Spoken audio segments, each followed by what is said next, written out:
No vídeo anterior eu falei sobre o básico do que são ações, para que servem e como ganhar dinheiro com elas, e no vídeo de hoje eu vou dar um guia sobre como investir na bolsa de valores para jovens menores de idade e iniciantes.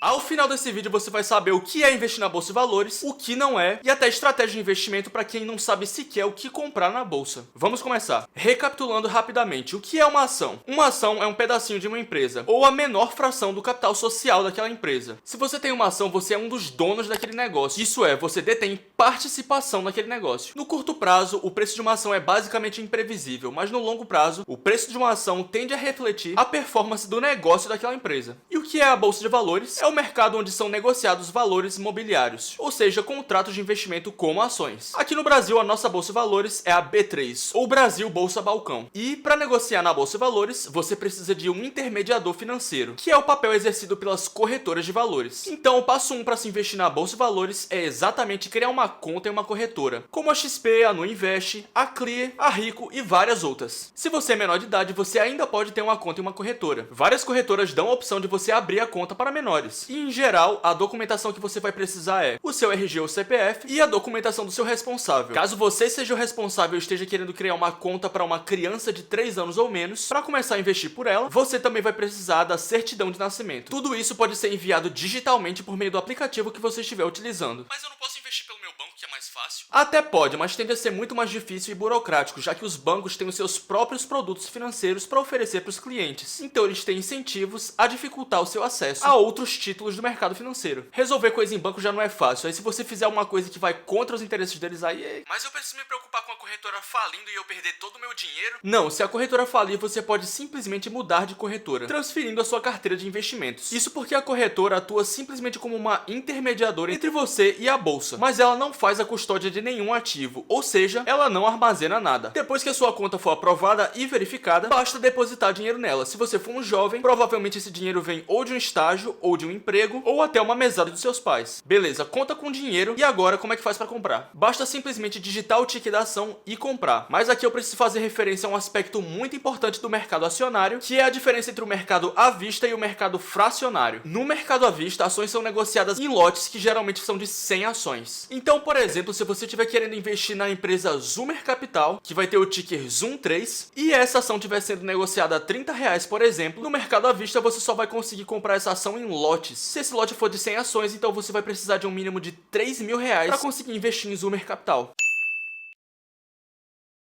É aí que recorremos ao mercado fracionário, onde ativos podem ser negociados em quantidades menores do que o lote padrão. Então, na corretora, ao invés de procurar por cifrão ZOOM3, você vai procurar por cifrão ZOOM3F. Esse F faz referência exatamente ao fato daquele ativo estar sendo negociado no mercado fracionário e você poder comprar ele a partir de uma unidade. Beleza, agora vamos falar sobre uma outra distinção muito importante no mercado de ações, que é a diferença entre investir e trading. Muita gente mais ou menos da minha idade acaba sendo vendido na ideia de que trading é investimento, mas tem uma diferença muito importante. O investidor é aquela pessoa que busca entender a fundo o negócio daquela empresa. Ele procura entender qual é a direção para onde aquela empresa está se encaminhando, as finanças daquela empresa e o lugar dela no setor em que ela está inserida. E com base nessas análises vai montar uma posição naquela ação por acreditar que ela tende a se apreciar com o passar dos anos, baseado no crescimento da empresa. Ou seja, você toma a decisão de expor seu patrimônio àquele ativo para ter um crescimento a longo prazo, ignorando a volatilidade de curto prazo. É daí que vem as famosas palavras buy and hold, que significa comprar e segurar. Trading é basicamente o oposto, não se trata do longo prazo, e sim do curto prazo. O trader é aquela pessoa que tenta fazer dinheiro com base na volatilidade do mercado, comprando na baixa e vendendo na alta. Por exemplo, o trader poderia comprar uma ação como o Zoom3 com base numa expectativa de anúncio positivo da empresa que faria com que o preço subisse. É de onde vem as palavras compre o boato e venda o fato. É por isso que acontece de muitas vezes você ver o preço de uma ação subindo na expectativa de um anúncio e quando a notícia positiva sai, a ação acaba caindo. O trader toma a decisão com base em análises e indicadores técnicos, que é exatamente a imagem que deve ter vindo à sua cabeça quando se fala em investir em ações daquela pessoa com vários monitores, cada um com vários gráficos diferentes. No trading de curto prazo, a pessoa que está operando o mercado geralmente não tem nenhuma conexão com o ativo que está negociando, o que é completamente diferente do investidor. E esse vídeo é exatamente sobre investimentos ao longo prazo. Se você estiver querendo saber sobre trading, preciso acessar os dados web Spotify para fazer isso. agora vamos falar sobre uma outra questão muito importante. O preço da ação importa? Não.